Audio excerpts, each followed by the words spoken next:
Hi, this is Jared Polak, founder of Entre Results, author of Entre Balance, author of Entre Business, founder of Entre Results Academy. Excited for another awesome episode. I think this might take a little bit longer than some of the podcasts. I think we might be talking, 15, perhaps 20 minutes on this podcast. So be ready for something awesome as we dip into today. The topic today, wow. The topic today, wow. This is cool. This skill set that we're going to talk about is something that when we master this skill set, it will change our life forever. I know that sounds like a hyperbole. That might sound like an exaggeration, but when we master this skill set, it will change all aspects of our life forever. We're going to be talking a lot about business. It will definitely change our business, but it'll also change other areas of our life. It's something we can learn.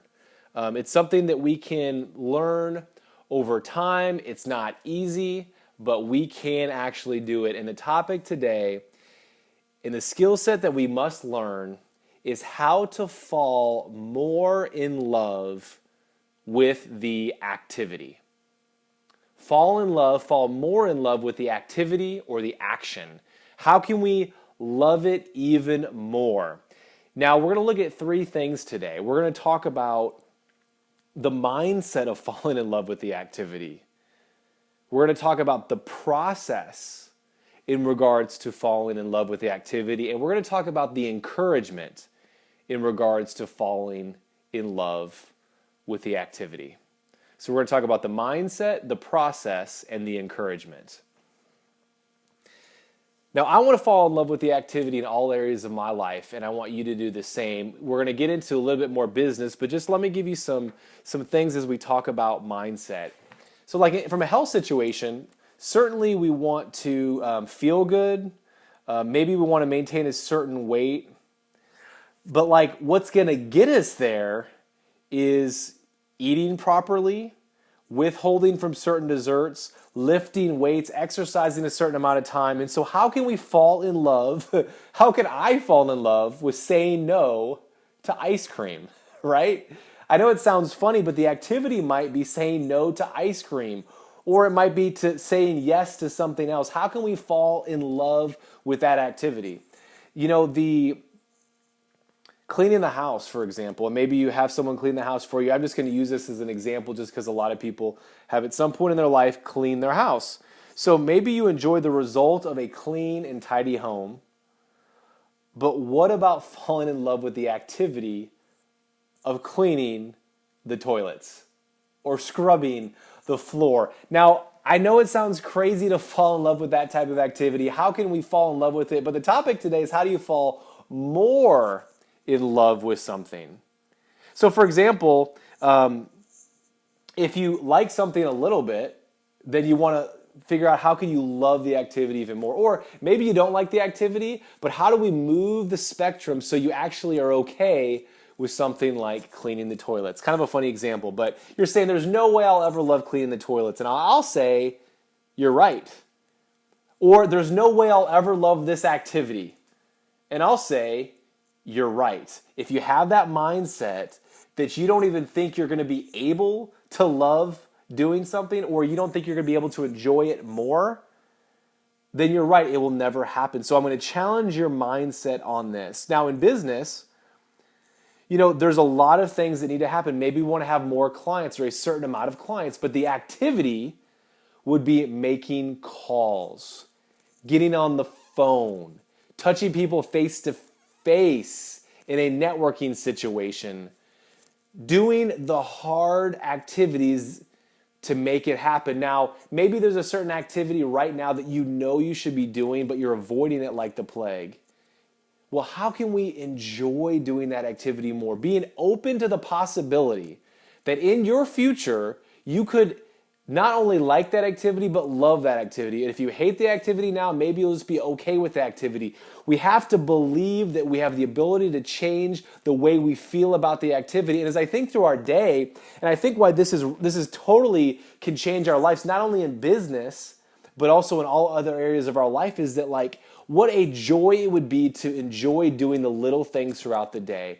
Enjoy doing the little things that are going to help us get to the next level, and not only just enjoy the result, because the result will come, but enjoy the moment that we're doing these little activities. So that is the mindset. Now, in terms of the process, there's a process for, a process is really just this specific and repeatable way of doing something. A specific and repeatable way of doing something can be the definition of a process. Now, sometimes that word process overwhelms people. It's like, wow, I don't know if I can have a process. Well, I'll just share off the top of my head, kind of a process with our family. I know that when I come home from work, the first thing that is a part of our process, a repeatable way, is that I play with the kids, which I love. My wife cooks. And then we go and we eat together. Before we eat together, we wash our hands. That's a part of a process. It's a specific and repeatable way of doing something. And then we pray. And then we talk. And then we eat.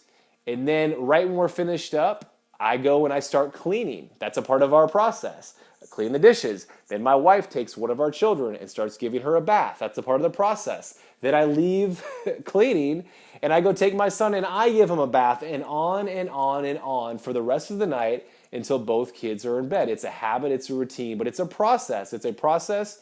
It's a specific and repeatable way of doing something that we do with our family, and it optimizes the results. So that's an example of a process personally, but in business, what are the specific and repeatable ways of doing something? Well, I know there's a process that I want to encourage you all to think about in terms of, how do you want to kind of write goals and achieve goals. And there's a process that I use called the RPA method: the result, the purpose, and the activity. Result, purpose, and activity. And I'm going to relate this back to falling in love with the activity, because that's the topic today, and that is really the most important thing. But if you're writing a goal, a way to do that is, what is the result you want? So perhaps maybe you want to have gained 7 new clients this month. The result you want is gained 7 new clients. That's the result. What is the purpose? Or what is the reason why gaining 7 new clients is important to you? Perhaps it's the income, which will allow you to take a vacation, or the income that will allow you to pay off debt. That is the reason why we want to gain 7 new clients. I actually write the results in past tense because I like to, in the mindset, think of, hey, this is already going to happen. So the result was gained 7 new clients. The purpose or the why is to pay off debt or take a vacation or whatever it is. But now we get to the activity. And this is something that we need to fall in love with even more, is the activity. Now what we want to do is identify what are the small bite-sized steps that are necessary. What's the activity or action that's going to put us in a position to book 7 new clients, or to gain 7 new clients? Maybe it's making 30 calls a week to prospective clients. Maybe it's sending out a marketing campaign via email. Perhaps it's fill in the blank with specifically the other activity that is necessary to get the result you want. And so what we want to do is, we do want to get you the results. The name of my company is Entre Results, because we want to get you results, but the reality is we have to fall in love with the activity. We have to enjoy making the calls. We have to enjoy doing the marketing email letters. We have to enjoy the process of it all. Enjoy creating the goals, having fun while you win, and just being able to celebrate along the way. And so the reality is, when we just focus on the activity, if it's the right activity, we're most likely to get the results we want to get. Now, a couple of things that I've recognized that happen quite often is that people underestimate the activity necessary to get the results. So that's why it's about falling more in love with the activity, because you want to just enjoy doing the activity. But if, for example, you wanted to gain 7 new clients, making 2 calls that activity does not match up with putting you in a position to get 7 new clients. And so you have to think about what is the activity that's going to most likely get us there. Now, it is in many ways, especially if this is the first time you're doing something like this, it is in some ways an educated guess, but it's super crucial. What is the activity and how can I enjoy it? And then oftentimes, once you create this process, maybe the result, purpose, activity, goal setting, but you're focusing on the activity, you will realize over time that maybe the activity that you're focusing on and you're starting to enjoy it and love it even more, maybe it's giving you a bigger result than you even anticipated. Or perhaps it's not giving you the result you want, and therefore we have to tweak the activity to put us in a position to get us the result we want. But again, it's focusing on changing the activity, but falling more in love with the consistent activity that's going to get us to where we want to be. So we do have to take a step back and analyze and make adjustments along the way. And so we're talking about that mindset of, do you really believe you can enjoy the activity? I've seen it. People that have not liked doing something have learned to enjoy it, or people that have hated doing something have learned to be okay with it. I've seen it in my own life, and so I want to encourage you there. But the third thing we're going to look at is we looked at the mindset of it and then creating a process for it. And the final thing is the encouragement. The encouragement. What people do we surround ourselves with that can encourage us to fall more in love with the activity? Maybe it's people on our team. Certainly as a business and life coaching company, we have coaches that part of what we do is we encourage. Sometimes we hold people accountable. These are things that help us get us to where we want to be for the activity.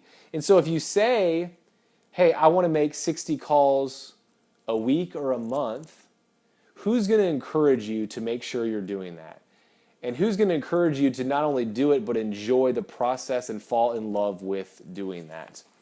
So encouragement is absolutely ultra important and ultra key.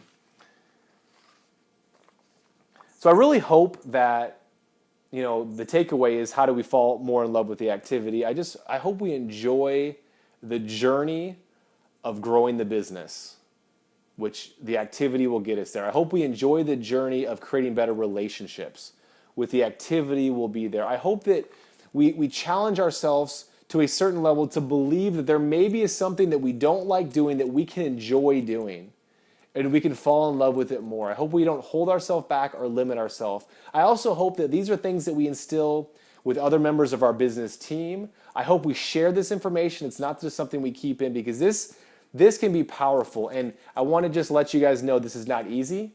This is something that's learned over time. But once we develop this skill set of falling more in love with the activity, it will create a sense of profound difference in our life. It will give us more enjoyment as we go throughout our day.